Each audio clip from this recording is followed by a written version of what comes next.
চন্দ্রনাথের মৃত্যুর ঘটনা কি শুধুই একটা নৃশংস হত্যাকাণ্ড, নাকি ধৈর্যের দেয়াল ভেঙে ফেলার এক অপরিসীম শক্তি? এই মুহূর্তের বড় খবর, শুভেন্দু অধিকারীর আত্মসহায়ক চন্দ্রনাথ রথ, তাকে খুব কাছ থেকে একাধিকবার গুলি করা হয়। আপনি কি ভেবে দেখেছেন পশ্চিমবঙ্গে বিজেপি জেতার পরও কেন বিজেপির কর্মীরা মার খাচ্ছে, কেন তাদের প্রাণ দিতে হচ্ছে, আর কেনই বা বিজেপির উপর মহলের বড় বড় নেতারা নিচের তলার মানুষদের আদেশ দিচ্ছে তোমরা চুপ থাকো, শান্ত থাকো, মারপিট করো না? আমি পরিষ্কারভাবে একটা জিনিস জানিয়ে দিতে চাই, বিজেপির তৃণমূলীকরণ হবে না। আমাদের দুজন কর্মী এর মধ্যে শহীদ হয়েছেন, জিতেছি আমরা। আজকে যদি এই ফলটা উল্টো হতো, এতক্ষণে আমাদের 200 কর্মী খুন হয়ে যেত। আমরা বলে দিয়েছি যে যারা এই কাজে বিন্দুমাত্র ইনভলভ থাকবেন, মিউনিসিপ্যালিটি দখল, পঞ্চায়েত অফিস দখল, এগুলো এখানে চলবে না। তাকে দলের বাইরে যেতে হবে, তাকে বার করে দেবো পার্টি থেকে। যেখানে শুভেন্দু অধিকারীর নিজের কাছের লোক খুন হয়ে গেল, সেই নৃশংস হত্যা হয়ে গেল, তবুও কেন শুভেন্দু অধিকারী চুপ আছে? শুভেন্দু অধিকারী এমন ব্যক্তি যিনি খুব অ্যাগ্রেসিভ, কাউকে ছেড়ে কথা বলেন না, কিন্তু সেই মানুষটাও কেন আজ চুপ হয়ে গেছে? কেন বলছে আইনের উপর ভরসা রাখো? কেন এবার তৃণমূল পার্টি অফিস থেকে উদ্ধার হচ্ছে বস্তা বস্তা সাদা ধান আর জালি রেশন কার্ড এবং সেই চাকরি দুর্নীতির সেই ছেলে মেয়েদের বায়োডাটা? যেমন সাদা ধান এনে রেখেছিল, মানে ওদের প্ল্যানটা কি ছিল ভাবো। চন্দ্রনাথের হত্যাকাণ্ড ভিন দেশের সাথে যোগসূত্র পাওয়া যাচ্ছে। মনে করা হচ্ছে সুপরিকল্পিত সুপারি কিলার দিয়ে এই খুনটা করা হয়েছে। কেন বাংলায় বিজেপি জেতার পর কেন পাকিস্তান বাংলাদেশের মতন দেশের ঝাল লাগছে? তারা কেন তো কষ্ট পাচ্ছে? তো নমস্কার, আমি নয়ন, বাস্তবতা বড় কঠিনে আরও একটি ভিডিওতে আপনাদের স্বাগতম জানাই। আজকের ভিডিওতে চলুন সেই সব কিছু নিয়ে আলোচনা করব। ভিডিওটা শেষ পর্যন্ত দেখার আপনার কাছে অনুরোধ করলাম, কারণ ভিডিওর লাস্ট পর্যায়ে খেলা কিন্তু অনেকটাই ঘুরে যাবে। এমন কিছু তথ্য আপনাকে দেব যা আপনি হয়তো এখনও কারো কাছ থেকেই শুনেননি। বুধবারের রাত মধ্যমগ্রামের ডোহডিয়া লেনে একটি গাড়ি প্রবেশ করে। গাড়িটির স্পিড ছিল 50 থেকে 60 কিলোমিটার পার আওয়ার। গাড়িটির পেছনে বসেছিল শুভেন্দু অধিকারীর আত্মরক্ষা সেই চন্দ্রনাথ রথ, এবং গাড়িটি চালাচ্ছিল তারই ড্রাইভার বুদ্ধদেব বেরা। গাড়িটি যখন সেই সরু গলির মধ্য থেকে যাচ্ছিল, তখন হঠাৎ করে গাড়িটির সামনে একটি সাদা গাড়ি এসে দাঁড়ায়, এবং সেই গাড়িটিতে একটি লোককে বসেছিল যে গাড়িটিকে চালিয়ে এনেছিল।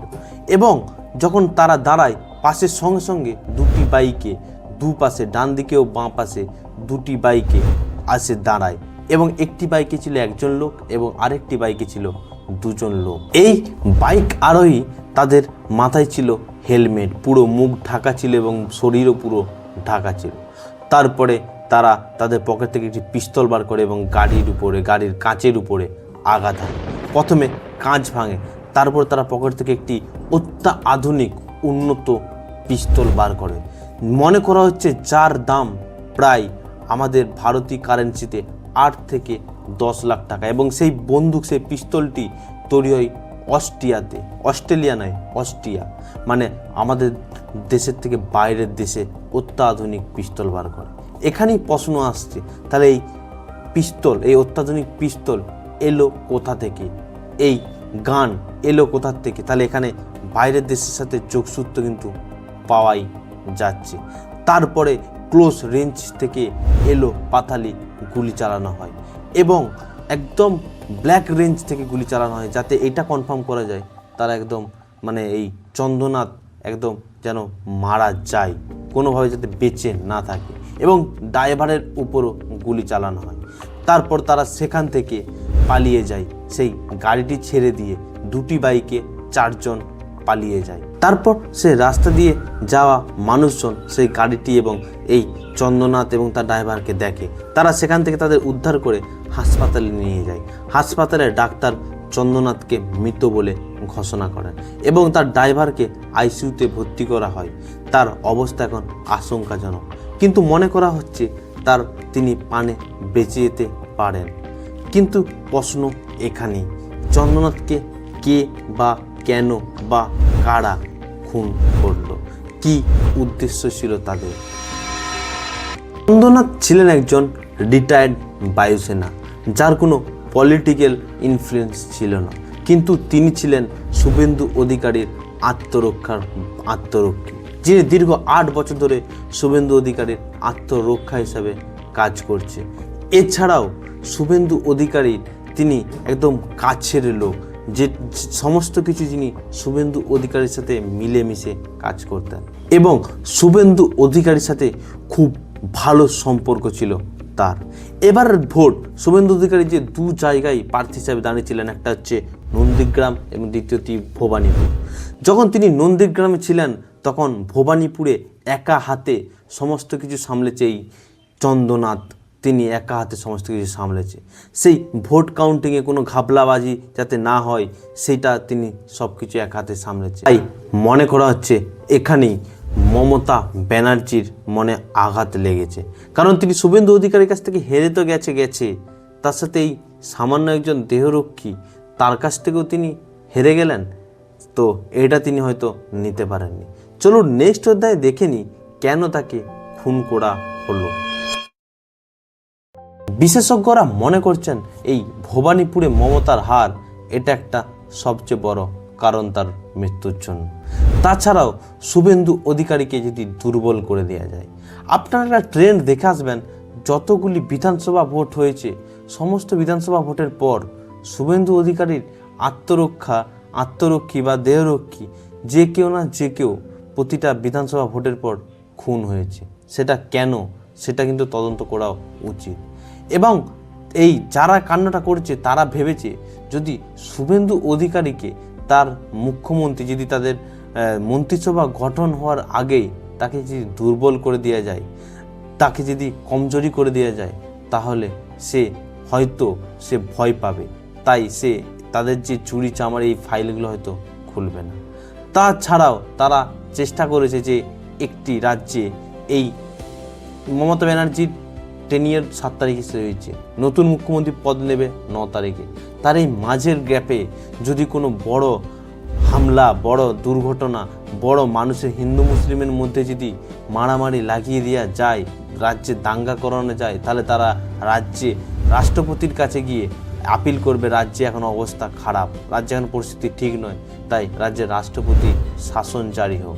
তারপর রাষ্ট্রপতি শাসন যদি জারি হয়, 6 মাস যদি রাষ্ট্রপতি শাসন থাকে, তারপরে 6 মাস পরে আবার নতুন করে ভোট হবে। তো সেটাই করার পরিকল্পনা হয়তো হতে পারে। এবার একটা কথা ভাবুন, যে জায়গায় খুনটা হয়েছে মধ্যরুঙ্গাম, এখানে কিন্তু তৃণমূল এই বুথে কিন্তু জিতেছে, সেখানে তৃণমূলই বিধায়ক, তাই নিজেদের ঘরে এই রকম ঘটনা ঘটিয়েছে। আর এই খুনটা এত সুপরিকল্পিতভাবে করা হয়েছে, যা এটা মনে করা হচ্ছে এটা কোনো যারা এইসব ক্রাইম স্টোরি এইসব নিয়ে কাজ করে তাদের কাজ। কারণ যে গাড়ি তারা নিয়ে গেছিল সেই গাড়ির নাম্বার তো ফেক, গাড়িটির নাম্বার শিলিগুড়ির উইল জোসেফ নামে এক ব্যক্তির গাড়ির নাম্বারের সাথে ম্যাচ করেছে, ফেক। যখন পুলিশ সেই শিলিগুড়ির উইল জোসেফের বাড়িতে যায় তখন তারা সেখানে সেই নাম্বার প্লেটযুক্ত গাড়িটা দেখতে পায়। সেই উইল জোসেফকে যখন জিজ্ঞাসাবাদ করা হয় তখন তিনি বলেন তিনি গাড়িটা বিক্রি করার জন্য তিনি অনলাইনে বিজ্ঞাপন দিয়েছে, তাই মনে করা হচ্ছে সেখান থেকেই সেই নাম্বারটি কপি করেছে। তাছাড়াও ইঞ্জিনেও একটা নাম্বার থাকে, যেটা ধরে যারা তদন্ত করে তারা খুঁজে পেয়ে যায় এটা গাড়িটি কোন জায়গা থেকে কেনা হয়েছে এবং কে কিনেছে। তো সেই ইঞ্জিনের স্যাসিস নাম্বারটিও সেটি একদম ঘষে মুছে দিয়েছে একদম, যাতে কোনোভাবে ধরা না যায়। এছাড়াও টায়ারেরও নাম্বার থাকে, যার ফলে বুঝতে পারা যায় যে টায়ারটি কোন এরিয়া থেকে সেল হয়েছে, এগুলো ধরতে পারা যায়। তো সেই টায়ারের নাম্বারও তারা মুছে ফেলেছে, একদম সুপরিকল্পিতভাবে খুনটা করেছে।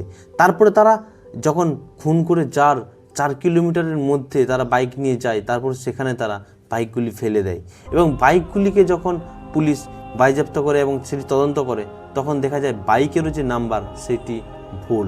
যে বাইকের নাম্বারগুলি পাওয়া গেছে সেগুলি আসানসোলে একটি ব্যক্তির তার বাইকের নামে, কিন্তু সেখানে যখন গিয়ে খোঁজ করা হচ্ছে সেই ব্যক্তির সেখানে থাকেই না, তার নামই নেই।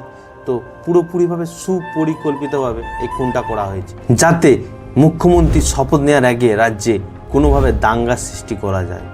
তো সেই জন্য বিজেপির উপর মহলের নেতারা তারা এখন চুপচাপ হয়ে গেছে। তারা এখন বলছে যে আপনারা শান্ত থাকুন, আপনারা কিছু করবেন না, ঝামেলা করবেন না, কারণ একবার মন্ত্রিত্ব পদটা আসতে দিন, তারপর এদেরকে ঠিকই দেখিয়ে দেবে কত ধানে কত চাল।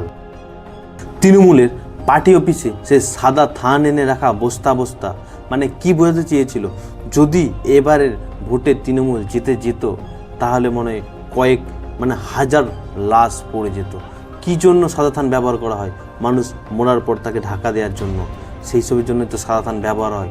তাহলে ভাবুন তাদের কিভাবে পরিকল্পনা করা আছে। বিজেপি জিতে যাওয়ার পরেও ভোট পরবর্তী হিংসা কিছু কিছু জায়গায় তো দেখা গেছে, কিন্তু এটা যদি আজ তৃণমূল জিতে থাকতো তাহলে যে কি হতো বাংলার অবস্থা পাকিস্তানের মতন হয়ে যেত।